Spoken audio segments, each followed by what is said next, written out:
जिस मिलिया मन होए आनंद, सो सतगुर कहिए। मन की दुबदा बिनस जाए, हर परम पद लहीए। मन की दुबदा बिनस जाए, हर परम पद लहीए। जुगो जुग अटल ਸਾਹਿਬ ਸਤਿਗੁਰੂ ਸ੍ਰੀ ਗੁਰੂ ਗ੍ਰੰਥ ਸਾਹਿਬ ਮਹਾਰਾਜ ਜੀ ਦੀ ਪਾਵਨ ਪਵਿੱਤਰ ਹਜ਼ੂਰੀ ਅੰਦਰ ਨੌਵੇਂ ਪਾਤਸ਼ਾਹ ਸਾਹਿਬ ਸਤਿਗੁਰੂ ਸ੍ਰੀ ਗੁਰੂ ਤੇਗ ਬਹਾਦਰ ਸਾਹਿਬ ਜੀ ਦੇ ਸ਼ਹੀਦੀ ਅਸਥਾਨ ਗੁਰਦੁਆਰਾ ਸੀਸਗੰਜ ਸਾਹਿਬ ਵਿਖੇ 8ਵੇਂ ਪਾਤਸ਼ਾਹ ਬਾਲਾ ਪ੍ਰੀਤਮ ਅਸ਼ਟਮ ਬਲਬੀਰਾ ਸਤਿਗੁਰੂ ਸਾਹਿਬ ਸਤਿਗੁਰੂ ਸ੍ਰੀ ਗੁਰੂ ਹਰਿਕ੍ਰਿਸ਼ਨ ਮਹਾਰਾਜ ਜੀ ਦਾ ਪ੍ਰਕਾਸ਼ ਗੁਰਪੁਰਬ ਬੜੀ ਹੀ ਸ਼ਰਧਾ ਤੇ ਭਾਵਨਾ ਦੇ ਨਾਲ ਸੇਵਕ ਜਥਿਆਂ ਵੱਲੋਂ ਦਿੱਲੀ ਸਿੱਖ ਗੁਰਦੁਆਰਾ ਪ੍ਰਬੰਧਕ ਕਮੇਟੀ ਦੇ ਸਹਿਯੋਗ ਨਾਲ ਇਸ ਸਥਾਨ ਵਿਖੇ ਮਨਾਇਆ ਜਾ ਰਿਹਾ ਹੈ। ਦਾਸ ਤੋਂ ਪਹਿਲਾਂ ਅਤੀ ਸਤਿਕਾਰਯੋਗ ਭਾਈ ਸਾਹਿਬ ਭਾਈ ਲਖਵਿੰਦਰ ਸਿੰਘ ਜੀ ਹਜ਼ੂਰੀ ਰਾਗੀ ਜਥਾ ਸੱਚਖੰਡ ਸ੍ਰੀ ਹਰਿਮੰਦਰ ਸਾਹਿਬ, ਉਹਨਾਂ ਪਾਸੋਂ ਆਪ ਜੀ ਨੇ ਰੱਬੀ ਬਾਣੀ ਦੇ ਅੰਮ੍ਰਿਤਮਈ ਕੀਰਤਨ ਸਰਵਣ ਕੀਤੇ ਹਨ। ਸਾਰੀਆਂ ਸੰਗਤਾਂ ਨੂੰ ਸਤਿਗੁਰੂ ਜੀ ਦੇ ਪ੍ਰਕਾਸ਼ ਗੁਰਪੁਰਬ ਦੀਆਂ ਬਹੁਤ ਬਹੁਤ ਵਧਾਈਆਂ। ਦਾਸ ਜੀ ਤੇ ਆਪਣੀ ਹਾਜ਼ਰੀ ਗੁਰੂ ਚਰਨਾਂ ਵਿੱਚ ਲਵਾਓ, ਕੋਈ ਵੀ ਰਸਨਾ ਵਾਂਝੀ ਨਾ ਰਹੇ। ਸਾਰੇ ਪਿਆਰ ਸਹਿਤ ਅਦਬ ਸਹਿਤ ਆਖੋ ਜੀ ਵਾਹਿਗੁਰੂ ਜੀ ਕਾ ਖਾਲਸਾ, ਵਾਹਿਗੁਰੂ ਜੀ ਕੀ ਫਤਿਹ। ਸਤਿਗੁਰੂ ਜੀ ਦੀ ਪਵਿੱਤਰ ਬਾਣੀ ਦਾ ਨਿਰਣਾ ਹੈ, ਕੋਈ ਸਿੱਖ ਪੁੱਤ ਸੇਵਾ ਕਰੇ ਸਤਿਗੁਰੂ ਕੀ, ਤਿਸ ਕਾਰਜ ਸਭ ਸਵਾਰੇ। ਸਤਿਗੁਰੂ ਸਾਹਿਬ ਜੀ ਦਾ ਹਿਰਦਾ ਬਹੁਤ ਵਿਸ਼ਾਲ ਹੈ। ਗਰੀਬ ਨਵਾਜ਼ ਜੀ ਆਵਾਜ਼ ਮਾਰਦੇ ਨੇ ਕਿ ਕੋਈ ਵੀ ਭਾਵੇਂ ਸਤਿਗੁਰੂ ਜੀ ਦੇ ਦਰ ਤੇ ਸੇਵਾ ਕਰਨ ਵਾਲਾ ਸੇਵਕ ਹੈ, ਚਾਹੇ ਉਹ ਸਤਿਗੁਰੂ ਸਾਹਿਬ ਜੀ ਦੇ ਦਰ ਦਾ ਸਿੱਖ ਹੈ, ਚਾਹੇ ਉਹਨੂੰ ਸੁਭਾਗ ਸਮਾਂ ਪ੍ਰਾਪਤ ਹੋਇਆ ਕਿ ਸਤਿਗੁਰੂ ਜੀ ਦੇ ਘਰ ਉਹਦਾ ਜਨਮ ਹੋਇਆ। ਇੱਕ ਕਸਵੱਟੀ ਹੈ ਕਿ ਜਿਹੜਾ ਵੀ ਗੁਰੂ ਦਰ ਤੇ ਹੁਕਮ ਰਜਾਈ ਚੱਲੇਗਾ, ਸਤਿਗੁਰੂ ਜੀ ਨੂੰ ਸਮਰਪਿਤ ਹੋਵੇਗਾ, ਸਤਿਗੁਰੂ ਜੀ ਉਹਦੇ ਹਰ ਪ੍ਰਕਾਰ ਦੇ ਜਿਹੜੇ ਕਾਰਜ ਨੇ ਉਹ ਰਾਸ ਕਰਦੇ ਨੇ। ਸੰਸਾਰ ਦੇ ਹਰ ਖੇਤਰ ਵਿੱਚ ਜਦੋਂ ਅਸੀਂ ਝਾਤ ਮਾਰਦੇ ਹਾਂ, ਅਨੇਕਾਂ ਜੀਵ ਨਿਤਾ ਪ੍ਰਤੀ ਜਨਮ ਲੈ ਕੇ ਸੰਸਾਰ ਤੇ ਆ ਰਹੇ ਨੇ। ਖੇਤਰ ਭਾਵੇਂ ਰਾਜਨੀਤਿਕ ਹੋਵੇ, ਧਾਰਮਿਕ, ਸਮਾਜਿਕ ਜਾਂ ਆਰਥਿਕ ਹੋਵੇ, ਹਰ ਖੇਤਰ ਦੇ ਵਿੱਚ ਦੋ ਪ੍ਰਕਾਰ ਦੀ ਜਿਹੜੀ ਬਿਰਤੀ ਹੈ ਉਹ ਸਾਨੂੰ ਦਿਖਾਈ ਦੇ ਰਹੀ ਹੈ। ਇੱਕ ਉਹ ਨੇ ਜਿਨ੍ਹਾਂ ਦੀ ਸੋਚ ਕੇਵਲ ਪਦਾਰਥਵਾਦੀ ਹੈ, ਜੋ ਸੰਸਾਰ ਵਿੱਚ ਜਨਮ ਲੈ ਕੇ ਆਏ, ਕਈ ਤਰ੍ਹਾਂ ਦੇ ਰਸ ਕਸ ਭੋਗ ਕੇ ਦੁਨੀਆ ਦਾ ਮੌਜ ਮੇਲਾ ਮਾਣ ਕੇ ਇੱਕ ਦਿਨ ਸੰਸਾਰ ਤੋਂ ਤੁਰ ਗਏ। ਉਹਨਾਂ ਬਿਰਤੀਆਂ ਨੂੰ ਗੁਰਬਾਣੀ ਵਿੱਚ ਮਨਮੁਖ ਬੇਮੁਖ ਦੁਰਜਨ ਸਾਖਤ ਕਿਹਾ ਗਿਆ ਹੈ। ਪਰ ਦੂਸਰੇ ਉਹ ਨੇ ਜਿਨ੍ਹਾਂ ਨੇ ਕਰਤੇ ਪੁਰਖ ਵਾਹਿਗੁਰੂ ਦੇ ਅਨੁਸਾਰੀ ਹੋ ਕੇ ਸੰਸਾਰੀ ਕਾਰ ਵਿਹਾਰ ਕਰਦਿਆਂ ਆਪਣੇ ਇਸ ਮਨੁੱਖਾ ਜੀਵਨ ਨੂੰ ਸਫਲ ਕੀਤਾ ਹੈ। ਸਤਿਗੁਰੂ ਜੀ ਨੇ ਉਹਨਾਂ ਨੂੰ ਹਰ ਜਨ ਸਨਮੁਖ ਗੁਰਮੁਖ ਭਗਤ ਸੇਵਕ ਕਹਿ ਕੇ ਨਵਾਜਿਆ ਹੈ। ਅੱਜ ਜਿਸ ਸੰਬੰਧ ਵਿੱਚ ਅਸੀਂ ਜੁੜ ਬੈਠੇ ਹਾਂ, ਸਤਿਗੁਰੂ ਗੁਰੂ ਹਰਿ ਰਾਏ ਮਹਾਰਾਜ ਜੀ 7ਵੇਂ ਪਾਤਸ਼ਾਹ ਨੇ ਉਹਨਾਂ ਦੇ ਗ੍ਰਹਿ ਵਿਖੇ 1656 ਨੂੰ ਸਤਿਕਾਰਯੋਗ ਮਾਤਾ ਕਿਸ਼ਨ ਕੌਰ ਜੀ ਦੀ ਕੁੱਖ ਤੋਂ ਕੀਰਤਪੁਰ ਸਾਹਿਬ ਦੀ ਧਰਤੀ ਤੇ 8ਵੇਂ ਪਾਤਸ਼ਾਹ ਧੰਨ ਗੁਰੂ ਹਰਿਕ੍ਰਿਸ਼ਨ ਮਹਾਰਾਜ ਜੀ ਦਾ ਪ੍ਰਕਾਸ਼ ਹੁੰਦਾ ਹੈ। ਪਹਿਲਾਂ ਦੀ ਤਰ੍ਹਾਂ ਜਿਵੇਂ ਦੋ ਬਿਰਤੀਆਂ ਦਾ ਜ਼ਿਕਰ ਕੀਤਾ ਦਾਸ ਨੇ, ਇੱਕ ਉਹ ਬਿਰਤੀ ਹੈ ਗੁਰੂ ਘਰ ਵਿੱਚ ਜਨਮ ਲੈਣ ਵਾਲਿਆਂ ਦੀ, ਜਿਨ੍ਹਾਂ ਬਾਰੇ ਕਿਹਾ ਪੁੱਤਰੀ ਕੌਲ ਨਾ ਪਾਲਿਓ, ਕਰ ਪੀਰੋਂ ਕੰਨ ਮੁਰਟੀਐ, ਦਿਲ ਖੋਟੇ ਆਕੀ ਫਿਰਨ, ਬਨ ਭਾਰ ਉਚਾਇਨ ਛਟੀਐ। ਦੂਸਰੀ ਬਿਰਤੀ ਸੀ ਫਿਰ ਆਈ ਘਰ ਅਰਜਣੇ, ਪੁੱਤ ਸੰਸਾਰੀ ਗੁਰੂ ਕਹਾਵੈ, ਜੰਮਿਆ ਪੂਤ ਭਗਤ ਗੋਬਿੰਦ ਕਾ, ਪ੍ਰਗਟਿਆ ਸਭ ਮੈਂ ਲਿਖਿਆ ਤੁਰ ਕਾ। ਗਰੀਬ ਨਵਾਜ ਨੇ ਜਦੋਂ ਦੇਖਿਆ ਕਿ ਪਹਿਲੇ ਪਾਤਸ਼ਾਹ ਧੰਨ ਗੁਰੂ ਨਾਨਕ ਸਾਹਿਬ ਜੀ ਤੋਂ ਹੀ ਇਹ ਦੋ ਤਰ੍ਹਾਂ ਦੀਆਂ ਬਿਰਤੀਆਂ ਦਿਖਾਈ ਦੇ ਰਹੀਆਂ ਸਨ, ਜੇ ਘਰ ਵਿੱਚ ਕੋਈ ਪੁੱਤਰ ਜਾਂ ਸਾਕ ਸੰਬੰਧੀਆਂ ਦੇ ਵਿੱਚੋਂ ਕੋਈ ਜੋਗ ਨਹੀਂ ਸੀ, ਗਰੀਬ ਨਵਾਜ ਨੇ ਇਹ ਵਡਿਆਈ ਆਪਣੇ ਸੇਵਕ ਨੂੰ, ਆਪਣੇ ਦਰ ਤੇ ਸਿੱਖੀ ਕਮਾਉਣ ਵਾਲਿਆਂ ਨੂੰ ਬਖਸ਼ਿਸ਼ ਕੀਤੀ। ਭਾਈ ਲਹਿਣਾ ਜੀ ਦੇ ਰੂਪ ਵਿੱਚ, ਗੁਰੂ ਅਮਰਦਾਸ ਮਹਾਰਾਜ ਜੀ ਦੇ ਰੂਪ ਵਿੱਚ, ਗੁਰੂ ਰਾਮਦਾਸ ਮਹਾਰਾਜ ਜੀ ਦੇ ਰੂਪ ਵਿੱਚ 4 ਪੀੜ੍ਹੀਆਂ ਦਾ ਇਹ ਇਤਿਹਾਸ ਗੁਰੂ ਕੀ ਬਾਣੀ ਵਿੱਚ ਵੀ ਅੰਕਿਤ ਹੈ। ਜਿਸ ਘਰ ਵਿਰਤੀ ਸੋਈ ਜਾਣੈ, ਜਗਤ ਗੁਰ ਨਾਨਕ ਪੂਛ ਕਰੋ ਵਿਚਾਰਾ, ਚੌਂ ਪੀੜੀ ਆਦ ਜੁਗਾਦ ਬਖੀਲੀ ਕਿਨੇ ਨਾ ਪਾਇਓ, ਹਰ ਸੇਵਕ ਭਾਏ ਨਿਸਤਾਰਾ। ਇਹ ਬਿਰਤੀ ਕਦੇ ਬਾਬਾ ਪ੍ਰਿਥੀ ਚੰਦ ਦੇ ਰੂਪ ਵਿੱਚ, ਕਦੇ ਬਾਬਾ ਧੀਰਮਲ ਦੇ ਰੂਪ ਵਿੱਚ, ਕਦੇ ਬਾਬਾ ਰਾਮ ਰਾਏ ਜੀ ਦੇ ਰੂਪ ਵਿੱਚ ਆਪਾਂ ਵੇਖਦੇ ਹਾਂ।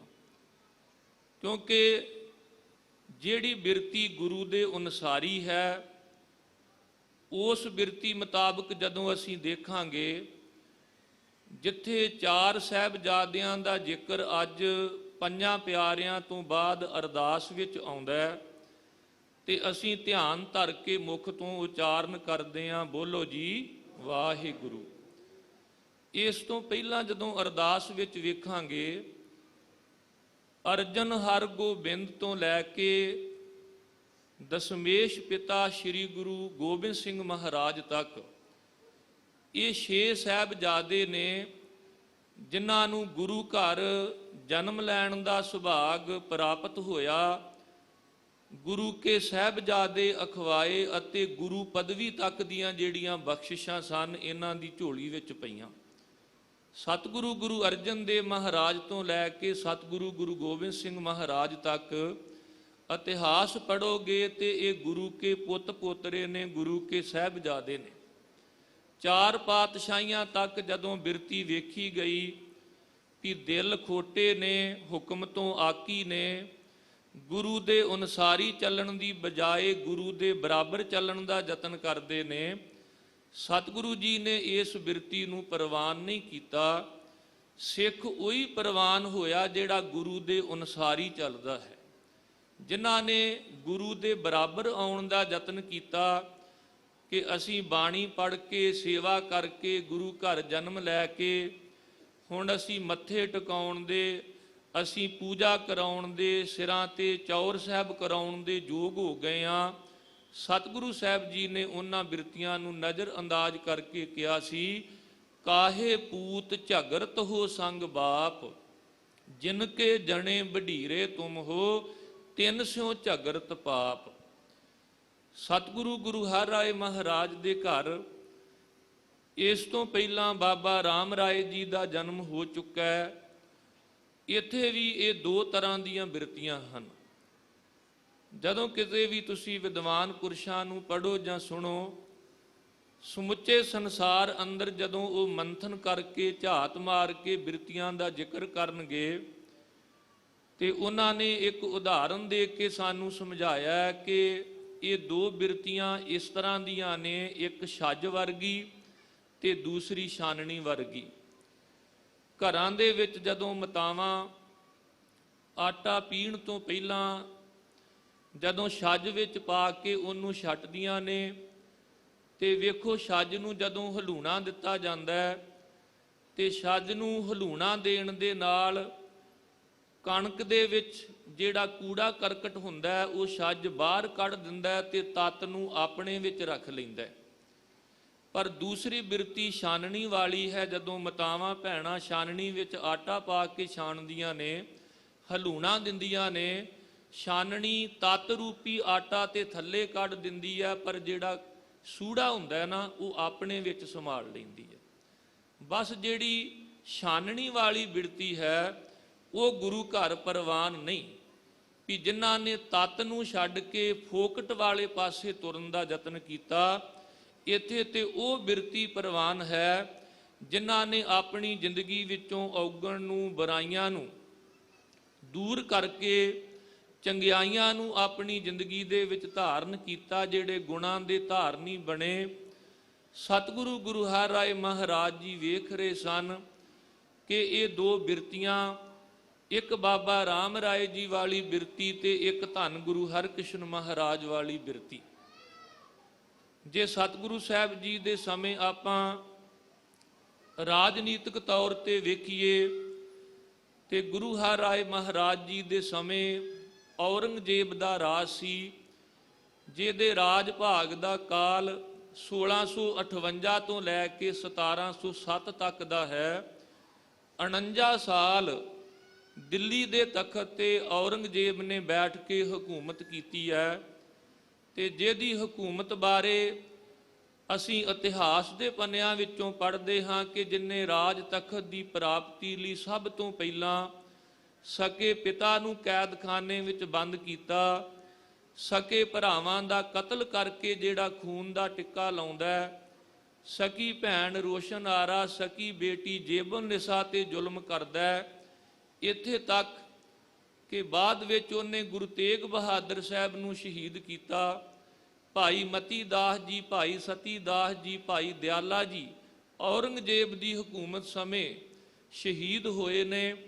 ਧੰਨ ਗੁਰੂ ਗੋਬਿੰਦ ਸਿੰਘ ਮਹਾਰਾਜ ਨੇ ਵੀ ਜ਼ਫਰਨਾਮੇ ਵਿੱਚ ਔਰੰਗਜ਼ੇਬ ਦੀ ਬਿਰਤੀ ਦਾ ਜ਼ਿਕਰ ਕੀਤਾ। ਨਾ ਈਮਾਂ ਪ੍ਰਸਤੀ, ਨਾ ਉਜਾਏ ਦੀਨ, ਨਾ ਸਾਹਿਬ ਸਨਾਸੀ, ਨਾ ਮੁਹੰਮਦ ਯਕੀਨ।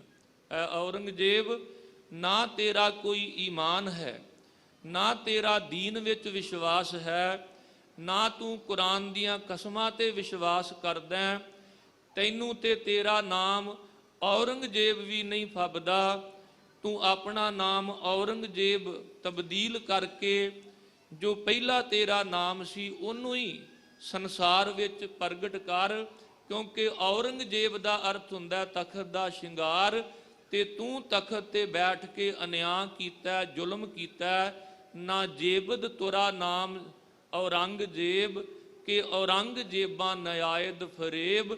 ਜਿਹੜਾ ਔਰੰਗਜ਼ੇਬ ਹੁੰਦਾ ਉਹ ਕਦੇ ਫਰੇਬ ਨਹੀਂ ਕਰਦਾ, ਕਦੇ ਛਲ ਨਹੀਂ ਕਰਦਾ, ਤੇ ਜਿਹੜਾ ਛਲ ਕਰੇ, ਜਿਹੜਾ ਕਪਟ ਕਰੇ, ਜਿਹੜਾ ਫਰੇਬ ਕਰੇ, ਉਹਨੂੰ ਤਖੱਲਸ ਔਰੰਗਜ਼ੇਬ ਫੱਬਦਾ ਕੋਈ ਨਹੀਂ।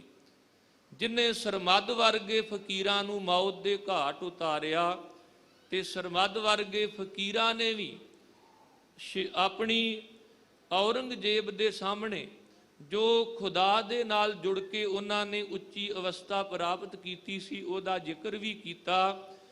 ਕਿਉਂ ਨਹੀਂ ਉਹਨਾਂ ਨੇ ਔਰੰਗਜ਼ੇਬ ਦੀ ਈਨ ਮੰਨੀ? ਕਿਉਂਕਿ ਉਹ ਖੁਦਾ ਦੇ ਰੰਗ ਵਿੱਚ ਰੰਗੇ ਹੋਏ ਸਨ। ਤੇ ਜਦੋਂ ਔਰੰਗਜ਼ੇਬ ਵਰਗਾ ਬਾਦਸ਼ਾਹ ਡਰਾਵੇ ਦਿੰਦਾ ਕਿ ਮੈਂ ਰਾਜ ਤਖਤ ਦਾ ਮਾਲਕ ਹਾਂ, ਫੌਜਾਂ ਦਾ ਮਾਲਕ ਹਾਂ, ਹਰਮਾਂ ਵਿੱਚ ਰਹਿਣ ਵਾਲਾ ਹਾਂ। ਤੇ ਸਰਮਦ ਵਰਗਾ ਫਕੀਰ ਵੀ ਅੱਗੋਂ ਉਤਰ ਦਿੰਦਾ ਕਿ ਤੇਰੇ ਤੇ ਮੇਰੇ ਵਿੱਚ ਅੰਤਰ ਬਹੁਤਾ ਨਹੀਂ, ਕੇਵਲ ਅੰਤਰ ਇੰਨਾ ਕੁ ਹੈ ਕਿ ਤੂੰ ਸ਼ਹਿਨशाह, ਮੈਂ ਦਰ ਕਾ ਗਦਾ। ਹੈ ਰੂਹ ਏਕ ਤਕਦੀरें दो, ਤੂੰ ਤਖਤ ਨਸ਼ੀ ਮੈਂ ਖਾਕ ਨਸ਼ੀ। ਹੈ ਮੁਲਕ ਏਕ ਜਗੀरें दो, तू कलम बंद मैं जुबां बंद। है बंदिश एक जंजीरें दो, तू हरमों में मैं जंगलों में। है मकान एक तमीरें दो, तू गुले चमन मैं खारे दस्त। है नकाश एक तस्वीरें दो, तू माल मस्त मैं हाल मस्त। है नशा एक तस्वीरें दो, तेरी जुदा पसंद है मेरी जुदा पसंद है। तुझे खुद ही पसंद है मुझे खुदा पसंद है। ਹੁਣ ਇਹੋ ਜਿਹਾ ਜਿਹੜਾ ਜ਼ੁਲਮੀ ਰਾਜਾ ਸੀ, ਜਿਹਦੇ ਬਾਰੇ ਗੁਰੂ ਗੋਬਿੰਦ ਸਿੰਘ ਮਹਾਰਾਜ ਨੇ ਜ਼ਫਰਨਾਮੇ ਵਿੱਚ ਵੀ ਜ਼ਿਕਰ ਕੀਤਾ ਹੈ, ਔਰੰਗਜ਼ੇਬ ਗਰ ਤੁਰਾ ਨਜ਼ਰ ਹਸਤ ਲਸ਼ਕਰ ਵਾ ਜਰ, ਕਿ ਮਾਰਾ ਨਗਾ ਅਸਤ ਜਜਦਾ ਸ਼ੁਕਰ। ਜੇ ਤੇਰੀ ਸੁਰਤ ਹਾਥੀ ਘੋੜਿਆਂ ਤੇ ਧਨ ਦੌਲਤ ਤੇ ਰਾਜ ਭਾਗ ਤੇ ਟਿਕੀ ਹੈ, ਤੇ ਸਾਡੀ ਸੁਰਤ ਉਸ ਖੁਦਾਵੰਦ ਅਕਾਲ ਪੁਰਖ ਦੇ ਸ਼ੁਕਰਾਨੇ ਵਿੱਚ ਜੁੜੀ ਹੋਈ ਹੈ। ਹੁਣ ਇਸ ਤਰ੍ਹਾਂ ਦਾ ਜਿਹੜਾ ਬੇਇਨਸਾਫੀ ਕਰਨ ਵਾਲਾ, ਧੱਕੇਸ਼ਾਹੀ ਕਰਨ ਵਾਲਾ ਜ਼ੁਲਮੀ ਰਾਜਾ ਸੀ, ਸਤਿਗੁਰੂ ਗੁਰੂ ਹਰਿਰਾਏ ਮਹਾਰਾਜ ਨੇ ਜਿੱਥੇ 2200 ਘੋੜ ਸਵਾਰ ਸੈਨਿਕ ਆਪਣੇ ਨਾਲ ਰੱਖੇ ਸਨ, ਉੱਥੇ ਮੇਰੇ ਸਤਿਗੁਰੂ ਜੀ ਨੇ ਭਾਵੇਂ ਕੋਈ ਜੰਗ ਨਹੀਂ ਲੜਿਆ, ਪਰ ਫਿਰ ਵੀ ਜੇ ਕੋਈ ਚੜ ਕੇ ਆਇਆ ਤੇ ਉਹ ਗੁਰੂ ਘਰ ਤੱਕ ਪਹੁੰਚ ਨਾ ਸਕਿਆ। ਪਰਮੇਸ਼ਰ ਦੀ ਕੋਈ ਐਸੀ ਲੀਲਾ ਸੀ, ਪਰ ਗੁਰੂ ਹਰਿਰਾਏ ਮਹਾਰਾਜ ਜੀ ਹਰ ਪੱਖੋਂ ਤਿਆਰ ਬਰ ਤਿਆਰ ਸਨ। ਉਹਨਾਂ ਨੇ ਇੱਕ ਪ੍ਰਣ ਕੀਤਾ ਹੋਇਆ ਸੀ ਕਿ ਐਸੇ ਜ਼ੁਲਮੀ ਰਾਜੇ ਔਰੰਗਜ਼ੇਬ ਦੇ ਨਾਲ ਕਿਸੇ ਤਰ੍ਹਾਂ ਦਾ ਜਿਹੜਾ ਮੇਲ ਮਿਲਾਪ ਹੈ, ਮਿਲਵਰਤਨ ਹੈ, ਉਹ ਨਹੀਂ ਰੱਖਣਾ। ਆਪਣੇ ਆਪ ਦੇ ਵਿੱਚ ਇੱਕ ਬੜਾ ਵੱਡਾ ਇਨਕਲਾਬ ਸੀ, ਕਿਉਂਕਿ ਜੋਤ ਓਹਾ ਜੁਗਤ ਸਾਏ, ਸ਼ੈ ਕਾਇਆ ਫੇਰ ਪਲਟੀਐ। ਪਹਿਲੇ ਜਾਮੇ ਵਿੱਚ ਬਾਬਰ ਨੂੰ ਜਾਬਰ ਕਹਿੰਦੇ ਨੇ, ਦੂਸਰੇ ਜਾਮੇ ਵਿੱਚ ਹਮਾਯੂ ਨੂੰ ਕਹਿੰਦੇ ਨੇ ਕਿ ਹਾਰੀ ਹੋਈ ਤਲਵਾਰ ਇੱਕ ਫਕੀਰ ਤੇ ਕਿਉਂ ਉੱਠਦੀ ਹੈ। ਤੀਸਰੇ ਜਾਮੇ ਵਿੱਚ ਅਕਬਰ ਦੇ ਚੱਲਦੇ ਹੋਏ ਕਦਮ ਰੋਕ ਕੇ ਆਖਦੇ ਨੇ ਪਹਿਲਾਂ ਪੰਗਤ ਫਿਰ ਸੰਗਤ। ਚੌਥੇ ਜਾਮੇ ਵਿੱਚ ਗੁਰਬਾਣੀ ਦੇ ਇੱਕ ਇੱਕ ਪ੍ਰਮਾਣ ਨਾਲ ਅਕਬਰ ਵਰਗੇ ਬਾਦਸ਼ਾਹ ਦੇ ਸ਼ੰਕਿਆਂ ਨੂੰ ਦੂਰ ਕੀਤਾ ਗਿਆ। ਪੰਜਵੇਂ ਜਾਮੇ ਦੇ ਵਿੱਚ ਸ਼ਹਾਦਤ ਪ੍ਰਾਪਤ ਕੀਤੀ। ਛੇਵੇਂ ਜਾਮੇ ਵਿੱਚ ਉਹਨਾਂ ਦੇ ਮੂੰਹ ਮੋੜ ਕੇ ਰੱਖ ਦਿੱਤੇ। ਤੇ ਜਦੋਂ ਸੱਤਵੇਂ ਜਾਮੇ ਵਿੱਚ ਪ੍ਰਣ ਕੀਤਾ ਕਿ ਅਸੀਂ ਕਿਸੇ ਪ੍ਰਕਾਰ ਦਾ ਕੋਈ ਮਿਲਵਰਤਨ ਨਹੀਂ ਰੱਖਣਾ, ਤੇ ਔਰੰਗਜ਼ੇਬ ਨੇ ਸਤਿਗੁਰੂ ਗੁਰੂ ਹਰਿਰਾਏ ਮਹਾਰਾਜ ਜੀ ਨੂੰ ਦਿੱਲੀ ਆਉਣ ਵਾਸਤੇ ਕਿਹਾ। ਗਰੀਬ ਨਵਾਜ਼ ਜੀ ਨੇ ਜਦੋਂ ਸੰਗਤਾਂ ਨਾਲ ਵਿਚਾਰਾਂ ਕੀਤੀਆਂ, ਤੇ ਸੰਗਤਾਂ ਦੂਰ ਦ੍ਰਿਸ਼ਟੀ ਨਾਲ ਸੋਚ ਕੇ ਕਿ ਜਿਵੇਂ ਸਤਿਗੁਰੂ ਗੁਰੂ ਅਰਜਨ ਦੇਵ ਮਹਾਰਾਜ ਨੂੰ ਸ਼ਹੀਦ ਕੀਤਾ ਗਿਆ, ਹੋ ਸਕਦਾ ਔਰੰਗਜ਼ੇਬ ਦੀ ਇਹਦੇ ਵਿੱਚ ਕੋਈ ਚਾਲ ਹੋਵੇ। ਸੰਗਤਾਂ ਨਾਲ ਦੀਰਘ ਵਿਚਾਰ ਕਰਨ ਤੋਂ ਬਾਅਦ ਬਾਬਾ ਰਾਮ ਰਾਏ ਜੀ, ਜੋ ਸਤਿਗੁਰੂ ਗੁਰੂ ਹਰਿਰਾਏ ਮਹਾਰਾਜ ਦੇ ਵੱਡੇ ਪੁੱਤਰ ਸਨ, ਗਰੀਬ ਨਵਾਜ਼ ਨੇ ਉਹਨਾਂ ਦੀ ਡਿਊਟੀ ਲਾਈ ਕਿ ਤੁਸੀਂ ਦਿੱਲੀ ਜਾਣਾ, ਜਾਓ। ਸਤਿਗੁਰੂ ਗੁਰੂ ਨਾਨਕ ਸਾਹਿਬ ਜੀ ਅੰਗ ਸੰਗ ਰਹਿਣ, ਰੱਬੀ ਗਿਆਨ ਦੇ ਨਾਲ ਦਲੀਲਾਂ ਦੇ ਕੇ ਗੁਰਬਾਣੀ ਦਾ ਸਿਧਾਂਤ ਜਿਹੜਾ ਹੈ ਉਹ ਔਰੰਗਜ਼ੇਬ ਦੇ ਸਾਹਮਣੇ ਰੱਖਣਾ ਹੈ। ਪਰ ਬਾਬਾ ਰਾਮ ਰਾਏ, ਜਿਨ੍ਹਾਂ ਨੇ ਥਿੜਕ ਕੇ ਕਰਾਮਾਤਾਂ ਦਾ ਸਹਾਰਾ ਲਿਆ, ਇਹ ਕੇਵਲ ਬਾਬਾ ਰਾਮ ਰਾਏ ਦੀ ਬਿਰਤੀ ਨਹੀਂ। ਅੱਜ ਵੀ ਅਸੀਂ ਗੁਰੂ ਬਖਸ਼ਿਸ਼ ਦੇ ਪਾਤਰ ਨਹੀਂ ਬਣਨਾ ਚਾਹੁੰਦੇ, ਅਸੀਂ ਚਮਤਕਾਰ ਵੇਖਣਾ ਚਾਹੁੰਦੇ ਹਾਂ। ਅਸੀਂ ਕਰਾਮਾਤਾਂ ਵਾਲੇ ਪਾਸੇ ਤੁਰ ਪਏ ਹਾਂ, ਜਦੋਂ ਕਿ ਗੁਰੂ ਕੀ ਬਖਸ਼ਿਸ਼ ਸਭ ਤੋਂ ਉੱਪਰ ਹੈ। ਕਦੇ ਵੀ ਸਿੱਖ ਕਰਾਮਾਤਾਂ ਦੇ ਸਹਾਰੇ ਜਾਂ ਚਮਤਕਾਰਾਂ ਦੇ ਸਹਾਰੇ ਨਹੀਂ ਜਿਉਂਦਾ, ਕਿਉਂਕਿ ਕਰਾਮਾਤਾਂ ਕਦੇ ਕਦੇ, ਚਮਤਕਾਰ ਕਦੇ ਕਦੇ ਵਾਪਰਦੇ ਨੇ। ਗੁਰੂ ਦੀ ਰਹਿਮਤ, ਗੁਰੂ ਦੀ ਬਖਸ਼ਿਸ਼ ਤਾਂ ਸਦਾ ਵਰਸ ਰਹੀ ਹੈ। ਜਿਹਨੂੰ ਗੁਰੂ ਕੀ ਬਾਣੀ ਵਿੱਚ ਗੁਰ ਪ੍ਰਸਾਦ, ਜਿਹਨੂੰ ਗੁਰੂ ਕੀ ਬਾਣੀ ਵਿੱਚ ਗੁਰੂ ਕੀ ਕਿਰਪਾ, ਜਿਹਨੂੰ ਤਰਸ ਪਿਆ ਮਿਹਰਾਮਤ ਹੋਈ, ਸਤਿਗੁਰ ਸੱਜਣ ਮਿਲਿਆ ਕਹਿ ਕੇ ਵੀ ਰੂਪਮਾਨ ਕੀਤਾ ਗਿਆ। ਜੇ ਕਿਤੇ ਸਾਡੇ ਘਰਾਂ ਵਿੱਚ ਖੁਸ਼ੀ ਗਮੀ ਸਮੇਂ ਆਪਾਂ ਗ੍ਰੰਥੀ ਸਿੰਘਾਂ ਤੋਂ ਪਾਬੰਦੀ ਹਟਾ ਦਈਏ ਵੀ ਜਿਹੜਾ ਹੁਕਮਨਾਮਾ ਸਾਹਿਬ ਆਵੇ ਉਹੀਓ ਲੈਣਾ, ਤੇ ਕਿੰਨਾ ਚੰਗਾ ਹੋਵੇ ਕਿ ਘਰ ਵਿੱਚ ਬੱਚੇ ਦਾ ਜਨਮ ਹੋਵੇ, ਬੱਚੇ ਦਾ ਵਿਆਹ ਹੋਵੇ ਤੇ ਹੁਕਮਨਾਮਾ ਆਵੇ, ਜੋ ਨਰ ਦੁੱਖ ਮੈਂ ਦੁੱਖ ਨਹੀਂ ਮਾਨੈ। ਉਹਦੀਆਂ ਅਖੀਰਲੀਆਂ ਪੰਕਤੀਆਂ, ਗੁਰ ਕਿਰਪਾ ਜੇ ਨਰ ਕਉ ਕੀਨੀ, ਤਿਹ ਇਹ ਜੁਗਤ ਪਛਾਨੀ। ਨਾਨਕ ਲੀਨ ਭਇਓ ਗੋਬਿੰਦ ਸਿਉ, ਜਿਉ ਪਾਣੀ ਸੰਗ ਪਾਣੀ। ਅਸੀਂ ਕਹਿੰਦੇ ਨਵਾਂ ਘਰ ਬਣਾਇਆ, ਬਾਬਾ ਜੀ ਚੰਗਾ ਜਿਹਾ ਹੁਕਮਨਾਮਾ ਲਿਓ। ਤੇ ਗੁਰੂ ਤੇਗ ਬਹਾਦਰ ਸਾਹਿਬ, ਜਿਨ੍ਹਾਂ ਦੀ ਸ਼ਖਸੀਅਤ ਨੂੰ ਜਦੋਂ ਭਾਈ ਲੱਖੀ ਸ਼ਾਹ ਵਣਜਾਰਾ ਸਮਝਦੇ ਨੇ, ਤੇ ਗੁਰੂ ਤੇਗ ਬਹਾਦਰ ਸਾਹਿਬ ਦੀ ਖਾਤਰ ਆਪਣੇ ਘਰ ਨੂੰ ਅੱਗ ਲਾ ਕੇ ਸਾੜ ਦਿੰਦੇ ਨੇ ਕਿ ਘਰ ਤਾਂ ਗੁਰੂ ਤੇਗ ਬਹਾਦਰ ਸਾਹਿਬ ਤੋਂ ਕੁਰਬਾਨ ਹੋ ਸਕਦਾ ਹੈ, ਪਰ ਘਰ ਦੀ ਖੁਸ਼ੀ ਦੇ ਲਈ ਅਸੀਂ ਗੁਰੂ ਤੇਗ ਬਹਾਦਰ ਸਾਹਿਬ ਦੇ ਮੁੱਖ ਵਾਕ ਤੋਂ, ਉਹਨਾਂ ਦੀ ਬਾਣੀ ਤੋਂ ਮੂੰਹ ਨਹੀਂ ਮੋੜ ਸਕਦੇ। ਸਗੋਂ ਅੰਦਰ ਮਨ ਦੇ ਵਿੱਚ ਚਾਹ ਪੈਦਾ ਕਰਿਆ ਕਰੋ ਕਿ ਤੇਗ ਬਹਾਦਰ ਸਿਮਰਿਆ, ਘਰ ਨੌ ਨਿਧ ਆਵੈ ਧਾਏ। ਸਤਿਗੁਰੂ ਗੁਰੂ ਹਰ ਰਾਏ ਮਹਾਰਾਜ ਜੀ ਨੇ ਜਦੋਂ ਬਾਬਾ ਰਾਮ ਰਾਏ ਜੀ ਨੂੰ ਭੇਜਿਆ, ਜੇ ਚਾਹੁੰਦੇ ਬਾਬਾ ਰਾਮ ਰਾਏ ਜੀ ਅੱਜ ਵੀ ਵੇਖੋ ਗੁਰਬਾਣੀ ਦੇ ਹਰ ਮਸਲੇ ਦਾ ਹੱਲ, ਹਰ ਸਮੱਸਿਆ ਦਾ ਸਮਾਧਾਨ, ਹਰ ਪ੍ਰਸ਼ਨ ਦਾ ਉੱਤਰ ਜਿਹੜਾ ਉਹ ਗੁਰਬਾਣੀ ਵਿੱਚ ਅੰਕਿਤ ਹੈ। ਪੁੱਛੋ ਗੁਰੂ ਕੀ ਬਾਣੀ ਨੂੰ ਸ਼ਰਾਧ ਕਰਨੇ ਨੇ ਤੇ ਗੁਰੂ ਕੀ ਬਾਣੀ ਕਵੇਗੀ ਨਹੀਂ, ਜਿਉਂਦੇ ਮਾਂ ਬਾਪ ਦੀ ਸੇਵਾ ਕਰਿਓ, ਬਾਕੀ ਤੇ ਕਰਮ ਕਾਂਡ ਨੇ। ਜੀਵਤ ਪਿੱਤਰ ਨਾ ਮਾਨੈ, ਕੋ ਮੂਏ ਸ਼ਰਾਧ ਕਰਾਈ।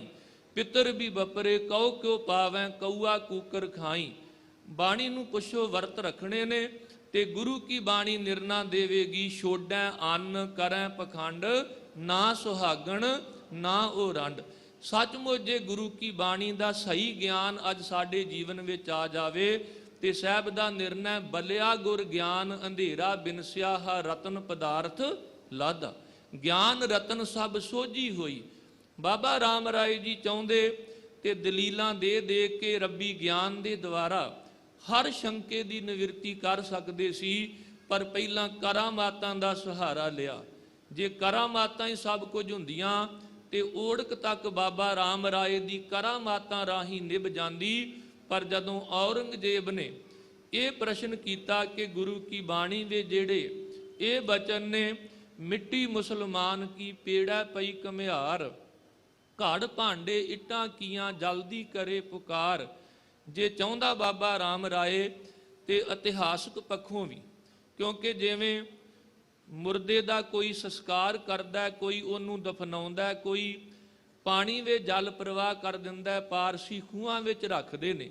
ਜੰਗਾਂ ਯੁੱਧਾਂ ਦੇ ਸਮੇਂ ਜਿਹੜੇ ਸ਼ਹੀਦ ਹੁੰਦੇ ਨੇ, ਉਹਨਾਂ ਦੇ ਸਰੀਰ ਜਿਹੜੇ ਨੇ ਵੇਖੋ ਪੰਛੀ ਕਈ ਵਾਰ ਨੋਚ ਨੋਚ ਕੇ ਖਾ ਜਾਂਦੇ ਨੇ। ਤੇ ਗੁਰੂ ਕੀ ਬਾਣੀ ਦਾ ਨਿਰਣਾ ਵੀ ਇਹਦੇ ਨਾਲ ਕੋਈ ਮੁਕਤੀ ਦਾ ਸੰਬੰਧ ਨਹੀਂ ਹੈ ਵੀ ਆਪਾਂ ਕਹੀਏ ਵੀ ਆਪਾਂ ਸੰਸਕਾਰ ਕੀਤਾ ਤੇ ਫਲਾਣਾ ਮੁਕਤ ਹੋ ਗਿਆ, ਫਲਾਣੇ ਨੇ ਦਫਨਾਇਆ ਉਹ ਮੁਕਤ ਨਹੀਂ ਹੋਇਆ, ਉਹਨੇ ਜਲ ਪ੍ਰਵਾਹ ਕੀਤਾ। ਜੀ ਵੇਖੋ ਸਾਹਿਬ ਨੇ, ਗੁਰੂ ਗ੍ਰੰਥ ਸਾਹਿਬ ਜੀ ਦੇ ਬਚਨ ਨੇ, ਇੱਕ ਦੱਜੈ ਇੱਕ ਦੱਬੀਐ, ਇੱਕ ਨਾ ਕੁੱਤੇ ਖਾਹੇ, ਇੱਕ ਪਾਣੀ ਵਿੱਚ ਉਹ ਸੱਟੀਆਂ, ਇੱਕ ਪੀ ਫਿਰ ਹੱਸਣ ਪਾਏ, ਨਾਨਕ ਏਵ ਨਾ ਜਾਪੀ ਕਿੱਥੇ ਜਾਏ ਸਮਾਏ। ਪਰ ਇੱਕ ਦਲੀਲ ਦਿੱਤੀ ਗੁਰੂ ਨਾਨਕ ਸਾਹਿਬ ਜੀ ਨੇ ਕਿ ਇਸਲਾਮਿਕ ਸਿਧਾਂਤ ਦੇ ਮੁਤਾਬਕ ਉਹ ਮੁਰਦਿਆਂ ਨੂੰ ਇਸ ਕਰਕੇ ਦਫਨਾਉਂਦੇ ਨੇ, ਉਹਨਾਂ ਦਾ ਵਿਸ਼ਵਾਸ ਹੈ ਕਿ ਕਿਆਮਤ ਵਾਲੇ ਦਿਨ ਤੱਕ ਰੂਹਾਂ ਜਿਹੜੀਆਂ ਨੇ ਉਹ ਸਰੀਰ ਵਿੱਚ ਕਾਇਮ ਰਹਿੰਦੀਆਂ ਨੇ, ਤੇ ਜੇ ਕਿਤੇ ਅਸੀਂ ਸਰੀਰਾਂ ਦਾ ਸੰਸਕਾਰ ਕਰਤਾ ਤੇ ਇਹਨਾਂ ਰੂਹਾਂ ਨੂੰ ਦੋਜ਼ਖ ਦੀ ਅੱਗ ਵਿੱਚ ਸੜਨਾ ਪਵੇਗਾ। ਸਾਹਿਬ ਨੇ ਇੱਕ ਦਲੀਲ ਦਿੱਤੀ ਕਿ ਸ਼ਮਸ਼ਾਨ ਘਾਟ ਦੀ ਜਿਹੜੀ ਮਿੱਟੀ ਹੈ ਉਹ ਚੀਕਣੀ ਹੁੰਦੀ ਹੈ, ਤੇ ਜਦੋਂ ਕੋਈ ਘੁਮਿਆਰ ਉਸ ਮਿੱਟੀ ਨੂੰ ਗੁੰਨ ਕੇ ਉਹਦੇ ਭਾਂਡੇ ਤਿਆਰ ਕਰਦਾ, ਉਹਦੀਆਂ ਇੱਟਾਂ ਘੜ ਕੇ ਪਕਾਉਂਦਾ, ਤੇ ਅੱਗ ਵਿੱਚ ਤਾਂ ਉਹ ਵੀ ਮਿੱਟੀ ਸੜਦੀ ਹੈ। ਪਰ ਕਦੇ ਕਿਸੇ ਨੇ ਸੁਣਿਆ ਵੀ ਰੂਹਾਂ ਉਹਦੇ ਵਿੱਚ ਸੜਦੀਆਂ ਪੁਕਾਰ ਕਰਦੀਆਂ ਹੋਣ। ਜੇ ਚਾਹੁੰਦਾ ਬਾਬਾ ਰਾਮ ਰਾਏ ਤੇ ਇਸ ਤਰੀਕੇ ਦੇ ਨਾਲ ਔਰੰਗਜ਼ੇਬ ਦੇ ਇਸ ਪ੍ਰਸ਼ਨ ਦਾ ਉੱਤਰ ਦੇ ਸਕਦਾ ਸੀ, ਪਰ ਥਿੜਕ ਗਿਆ। ਕਹਿਣ ਲੱਗਾ ਜੀ ਲਿਖਾਰੀ ਦੀ ਉਕਾਈ ਹੈ, ਉੱਥੇ ਸ਼ਬਦ ਮੁਸਲਮਾਨ ਨਹੀਂ, ਉੱਥੇ ਸ਼ਬਦ ਬੇਈਮਾਨ ਹੈ।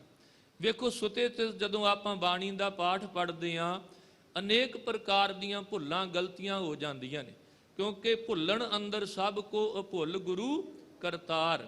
ਪਰ ਜਿਹੜੀ ਜਾਣ ਬੁੱਝ ਕੇ ਗਲਤੀ ਕੀਤੀ ਜਾਵੇ, ਜਿਹੜੀ ਕਿਸੇ ਦੀ ਖੁਸ਼ਾਮਦ ਕਰਨ ਵਾਸਤੇ ਗੁਰਬਾਣੀ ਦਾ ਸਿਧਾਂਤ ਬਦਲਿਆ ਜਾਵੇ, ਜਾਂ ਕੇਵਲ ਕਿਸੇ ਡਰ ਦੇ ਕਾਰਨ ਸਤਿਗੁਰੂ ਗੁਰੂ ਹਰਿ ਰਾਏ ਮਹਾਰਾਜ ਜੀ ਨੂੰ ਜਦੋਂ ਪਤਾ ਲੱਗਾ ਤੇ ਗੁਰੂ ਹਰਿ ਰਾਏ ਮਹਾਰਾਜ ਜੀ ਨੇ ਬਾਬਾ ਰਾਮ ਰਾਏ ਨਾਲੋਂ ਦੋਵੇਂ ਰਿਸ਼ਤੇ ਤੋੜ ਲਏ। ਕਹਿਣ ਲੱਗੇ ਨਾ ਇਹ ਅੱਜ ਤੋਂ ਬਾਅਦ ਸਾਡਾ ਪੁੱਤ ਤੇ ਨਾ ਅਸੀਂ ਇਹਦੇ ਪਿਤਾ, ਨਾ ਇਹ ਸਾਡਾ ਸਿੱਖ ਤੇ ਨਾ ਅਸੀਂ ਇਹਦੇ ਗੁਰੂ, ਕਿਉਂਕਿ ਜਿਨ ਭੈ ਅਦਬ ਨਾ ਬਾਣੀ ਧਾਰਾ, ਜਾਣੋ ਸੋ ਸਿੱਖ ਨਹੀਂ ਹਮਾਰਾ। ਜਿੱਧਰ ਨੂੰ ਮੂੰਹ ਹੈ ਉਧਰ ਨੂੰ ਚਲਿਆ ਜਾਵੇ। ਬਾਬਾ ਰਾਮ ਰਾਏ ਜੀ ਨੇ ਆਪਣੇ ਮਨ ਦਾ ਜਿਹੜਾ ਦੁੱਖ ਸੀ ਉਹਨੂੰ ਘਟ ਕਰਨ ਵਾਸਤੇ ਪਹਾੜਾਂ ਵੱਲ, ਦੇਹਰਾਦੂਨ ਦੀ ਧਰਤੀ ਵੱਲ ਮੂੰਹ ਕੀਤਾ। ਪਰ ਸੱਚ ਇਹ ਵੇਖ ਕੇ ਗੁਰੂ ਤੋਂ ਬੇਮੁਖ ਹੋ ਕੇ, ਰੱਬ ਤੋਂ ਮੂੰਹ ਮੋੜ ਕੇ ਜਿੰਨਾ ਮਰਜੀ ਬੰਦਾ ਠੰਡੀਆਂ ਥਾਵਾਂ ਤੇ ਜਾ ਕੇ ਨਿਵਾਸ ਕਰ ਲਵੇ, ਸਾਰੀ ਉਮਰ ਹੀ ਪ੍ਰਿਥੀ ਚੰਦ, ਬਾਬਾ ਧੀਰਮਲ ਤੇ ਬਾਬਾ ਰਾਮ ਰਾਏ ਕਲਪਦੇ ਰਹੇ ਤੇ ਕਲਪਦੇ ਸੰਸਾਰ ਤੋਂ ਤੁਰ ਗਏ। ਕਿਉਂਕਿ ਮੇਰੇ ਗੁਰੂ ਹਰਿ ਰਾਏ ਮਹਾਰਾਜ ਜੀ ਨੇ ਇੱਕ ਨਿਰਣਾ ਦਿੱਤਾ। ਕਹਿਣ ਲੱਗੇ ਇਹ ਬਿਰਤੀ ਜਿਹੜੀ ਹੈ ਇਹ ਗੁਰੂ ਘਰ ਪ੍ਰਵਾਨ ਨਹੀਂ। ਸਤਿਗੁਰੂ ਗੁਰੂ ਹਰਿਕ੍ਰਿਸ਼ਨ ਮਹਾਰਾਜ ਜਿਨ੍ਹਾਂ ਦੀ ਉਮਰ ਉਸ ਵੇਲੇ ਤਕਰੀਬਨ 5.5 ਸਾਲ ਦੀ ਹੈ, ਸਤਿਗੁਰੂ ਗੁਰੂ ਹਰਿ ਰਾਏ ਮਹਾਰਾਜ ਜੀ ਨੇ 1661 ਦੇ ਵਿੱਚ ਸਤਿਗੁਰੂ ਗੁਰੂ ਹਰਿਕ੍ਰਿਸ਼ਨ ਮਹਾਰਾਜ ਨੂੰ ਗੁਰਗੱਦੀ ਬਖਸ਼ਿਸ਼ ਕੀਤੀ ਤੇ ਕੁਝ ਦਿਨਾਂ ਬਾਅਦ ਸਤਿਗੁਰੂ ਗੁਰੂ ਹਰਿ ਰਾਏ ਮਹਾਰਾਜ ਜੀ ਆਪ ਜੋਤੀ ਜੋਤ ਸਮਾ ਗਏ। ਸ਼ੁਰੂ ਤੋਂ ਹੀ ਜਿਨ੍ਹਾਂ ਨੇ ਗੁਰੂ ਘਰ ਤੇ ਕਟਾਸ਼ ਕੀਤਾ, ਅੱਜ ਵੀ ਉਹ ਅੱਗੇ ਆਏ।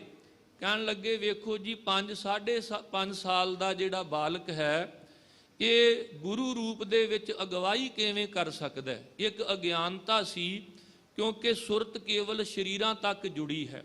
ਇਹ ਸੱਚ ਹੈ ਕਿ ਜਦੋਂ 10 ਪਾਤਸ਼ਾਹੀਆਂ ਸਰੀਰਕ ਰੂਪ ਵਿੱਚ ਵਿਚਰ ਰਹੀਆਂ ਸਨ ਤੇ ਭੱਟ ਸਾਹਿਬਾਨ ਨੇ ਉਦੋਂ ਵੀ ਸ਼ਬਦ ਗੁਰੂ ਦਾ ਜ਼ਿਕਰ ਕੀਤਾ, ਸ਼ਬਦ ਗੁਰੂ ਪ੍ਰਕਾਸ਼ਿਓ ਹਰ ਰਸਨ ਬਸਾਇਓ।